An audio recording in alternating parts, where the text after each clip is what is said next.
Olá, seguidores. No vídeo de hoje vou responder um dos inscritos aqui do canal que parece não ter gostado muito aqui dos comentários que eu fiz no meu último vídeo sobre Gary 11. Aquele dos 5 pontos que eu acredito que sejam os pontos fracos do fundo da guarda. Que é o Thiago PS, seu canal fica esperto. Então, ó, esse daqui foi o comentário em questão, rebatendo aqui os meus argumentos aqui do vídeo. E aqui, antes de rebater esses pontos que o rapaz levantou aqui, tem que comentar uma coisa com vocês. Olha, não me importa aqui de vocês contra-argumentarem nos vídeos, darem aqui sua exposição contrária, tudo bem. No entanto, aqui teve um ponto que incomodou um pouco. Vejam só como ele começou a conversa. Cara, tu precisa falar coisa com coisa. Então, ó, aqui eu achei um pouco, sei lá, um pouco pra frente, tá? Aqui dá uma dica pra vocês. Vai com calma, tá? Vai com calma aqui, não venha tentar parecer aqui que afirmar que eu tô errado. Lembro vocês que eu vivo de fundos imobiliários, né? De manhã, tarde e noite eu estou estudando fundo imobiliário. Esse canal aqui não é um bico, igual tem alguns outros influenciadores. Então, 100% do meu dia é estudando fundo imobiliário, o que me permite ter um conhecimento, acompanhamento muito maior do que investidores comuns, né, que têm outro ofício. Então, vai com calma aqui, querendo crescer aqui para cima, vai com calma. Você está lidando aqui com alguém que vive disso. Ok. Então, vamos aqui ao rebater aqui os pontos que ele comentou. Como assim no fundo feeder sumiu R$ 4? Todos os cotistas acharam de boa? Aqui está comentando sobre o fato de teve aquela venda enorme lá do portfólio de supermercados, foi vendido lá para aquele fundo certificado da XP, teve um lucro enorme, uns 4,50 por cota, mas que se a gente for procurar no relatório não vai encontrar em lugar nenhum. Daí, para esse comentário dele, eu respondi o seguinte: onde foram para os R$ 4 do lucro do portfólio supermercados? Aqui eu respondi a pergunta dele com outra pergunta.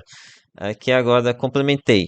Obviamente não estão no bolso do gestor, claro, né? Não passaram a mão, mas também não estão no bolso dos cotistas. Então tem algum lugar escondido aqui dentro dessa bagunça que é o fundo de GAD 11. Mas calma que meio que piora, tá? Aqui o ponto 2 do questionamento dele. Outro ponto, sobre o imóvel da BAT. Estão crescendo ano após ano. Como que você acha que vão sair? Então, logo após que eu fiz o vídeo, saiu na matéria um projeto, uma ideia de projeto imobiliário ali para a região de Cachoeirinha. Aparentemente é naquele complexo lá que eles estão interesse até mesmo de expandir. Então, realmente é bem positivo, mas a minha crítica foi a exposição de 20% do fundo a um contrato que estava próximo ao fim. Recentemente, agora a gente teve lá na HGRE o término do contrato com a TOS com uma queda de mais de 20% do aluguel. Então, esse aqui é o ponto que eu chamo a atenção. Pelo tempo, contrato atípico pode ter algum problema, caso o aluguel no empreendimento esteja acima do valor de mercado, algo que acontece com bastante frequência em contratos atípicos. Mas, ok, continuando aqui com o que ele comentou. Lógico, o cotista tem que abrir o olho, estamos falando de 20% da receita no ativo difícil de ser alugado, com o contrato na iminência de vencer. Esse alerta foi bom. Agora, falar que tem um conchavo com gestor que não sei quem é amigo, isso é grave. Então, aqui ele está comentando sobre aquilo que eu comentei, que os imóveis iniciais do fundo foram vendidos aqui. Teve uma relação bem esquisita, tá? O Galg 11 é bem esquisito. Agora aqui vou ler a minha resposta para vocês para esse ponto. Há relatos que na primeira missão de Galg 11, o vendedor e o comprador são a mesma pessoa. Não, é que eu questiono para ele. Não posso achar isso suspeito e questionar aqui entre. Parece que eu coloquei conflito de interesse. Realmente, você tem o vendedor e o comprador, a mesma pessoa. Para mim, eu acho estranho, tá? Não tem condição nenhuma de afirmar aqui do que aconteceu aqui nessa transação, mas no mínimo um pouco atrás da orelha a gente deve ter. Indo aqui para o ponto 3, sobre o organograma do fundo, permite mais autonomia e facilidade na hora de negociar. Você disse tudo. Não é simples de entender, mas tem que saber o que criticar. Gary 11 não é para qualquer um investir, tem que entender. Aqui, sobre esse ponto, eu critiquei ele que aqui, ó, o organograma permite mais autonomia. Isso aqui que é o discurso oficial, né, de que essa estrutura de fundos seria para ser mais fácil de negociar ativos, de pagar menos imposto aqui nessa transação envolvendo fundos imobiliários. E sim, isso é verdade. Mas também tem o outro ponto que é a facilidade de você esconder os lucros, né, e resultados. Basicamente, com essa estrutura de fundos proprietários, Gary 11 ela consegue burlar aquela regrinha dos 95% de distribuição. Por exemplo, teve aqueles quatro e tanto lá da venda para XP e cadê esse dinheiro? Não tinha distribuído 95%? Os cotistas não receberam, né? Eu pelo menos estou vendo aqui os 4,50 sendo distribuídos. E por que que não pagou? Porque aqui a gente tem um organograma, uma estrutura que pode ser utilizada para burlar a regra dos 95%. Ok? Então fica de olho com esse ponto.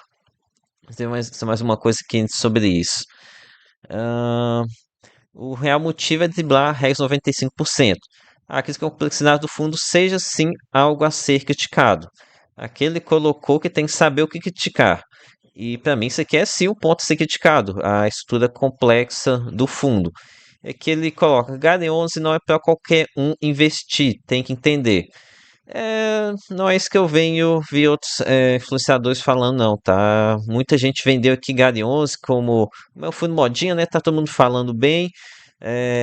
Tava só falando bem de Gary 11, era todo mundo, era fundo maravilhoso. Enquanto isso, eu aqui não tava tão nessa onda, não, né? Sempre fiz críticas aqui a alguns pontos de Gary 11, principalmente aquele VP que não parava de cair. Muita gente bateu em mim, mas agora a gente tá vendo aí, né? O Gary 11 deixando o posto de queridinho do mercado. Ou seja, vamos aqui para o quarto ponto. Sobre os dividendos não terem crescido. Qual a razão? O fundo desde os 21 aumentou? O cotista foi valorizado durante esse tempo? Tem mais coisa aí do que jogar o argumento. A HGLG tem uma cota que paga 1,10. É ruim? Será que o fato de ter muito contrato atípico não é resposta disso? É que eu respondi para ele. Dois errados não fazem um certo. A HGLG também falhou no quesito aumento de renda. Vamos ver aqui. Já mostrei no vídeo passado, faço questão de mostrar novamente. Esse aqui é o gráfico de rendimentos de Gary 11, uma linha reta. Literalmente o fundo paga o mesmo valor de fevereiro de 2021, ou seja, 5 anos pagando a mesma coisa. Isso não é normal para um fundo de tijolo. HGLG, se a gente for abrir também aqui, tirando aqui os rendimentos mais altos aqui pontuais, o fundo está pagando em 10 desde agosto de 2021. Então, também 5 anos pagando o mesmo patamar. Isso com certeza está errado, tá? Voltando aqui. Sobre o motivo do rendimento não ter crescido. Sem uma DRE com quebra entre aluguel e ganho de capital, é impossível responder essa pergunta, mas provavelmente foi por conta de renda inflada via a antiga alavancagem. Aqui é mais uma crítica àquela bagunça que é a estrutura de capital de Gary 11. Antes tinha uma bagunça com alavancagem, agora é uma bagunça com fundos proprietários, fundo feeder e outro tipo de coisa.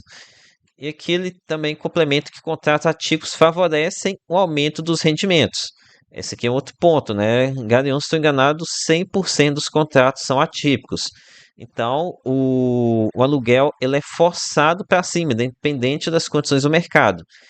E aí é um questionamento válido, né? Como é que o fundo de tijolo paga 5 anos o mesmo rendimento, ainda por cima com contratos atípicos, né? Que forçam um aluguel para cima. Então, o aluguel com certeza que está subindo, o contrato está sendo colocado em prática, mas o problema é a estrutura que fez com que o rendimento não saísse do lugar. Isso porque teve algumas vendas com lucro aqui no meio. Então, esse aqui é o preço do rolo, né? Se 1% ao mês aqui em fundo de tijolo, pode ter uma letra miúda lá que você não percebeu. Então, sempre tome cuidado quando a esmola é grande demais, né? Deixa eu ver se tem mais algum ponto para comentar sobre esse quarto ponto. Não. Tem mais coisa do que jogar o argumento. É que eu não entendi. É, eu não joguei só argumento. Mostrei, tá provado lá. Gary 11 passou 5 anos pagando a mesma coisa. Isso não faz o menor sentido, né? Eu, modo de aluguel, quem me dera se eu pagasse o mesmo valor de aluguel de 5 anos atrás. Mas enfim, vamos agora aqui para o quinto ponto. Pode criticar à vontade, mas do mesmo jeito que não pode ser gado de gestora, não dá para ser gado de youtuber. Aqui no quinto ponto, que é aquele que falei bem no começo, né? Pode me questionar à vontade, mas vá com calma ao questionar alguém que vive de estudar fundos imobiliários. Fundos imobiliários, venha na humildade, não afirmando que tu precisa falar coisa com coisa. Então, isso aqui que eu tinha para responder aqui. Esse inscritor que talvez veio aqui o fundo e deixou o comentário. Enfim, aqui não sei se esse seguidor é um gado de Gary 11. Gary 11 tem realmente muito investidor gado aqui que é fundo modinha, né? Igual o XRC tá atualmente. Gary 11 também ficou cheio de gado. Ou então talvez pode ser um inscrito, que realmente são questionamentos válidos deles, talvez não tinha, são dúvidas pertinentes, mas enfim, como eu não sei se ele é um gado de Gary 11, ou então alguém com questionamentos válidos, então por isso coloquei aqui um amante do fundo, não um gado do fundo, né, para não ser agressivo demais com alguém que achei que faltou humildade aqui no início, mas pelo menos não veio me atacando tanto assim pessoalmente. Então também não vou atacar ele no nível pessoal. Então foi isso, um vídeo tão não tanta informação igual eu costumo falar, mas achei necessário fazer esse vídeo de resposta, tá? Então é isso, peça seu like, se inscreva no canal. Lembre-se que nada aqui é recomendação de compra ou de venda. Até a próxima!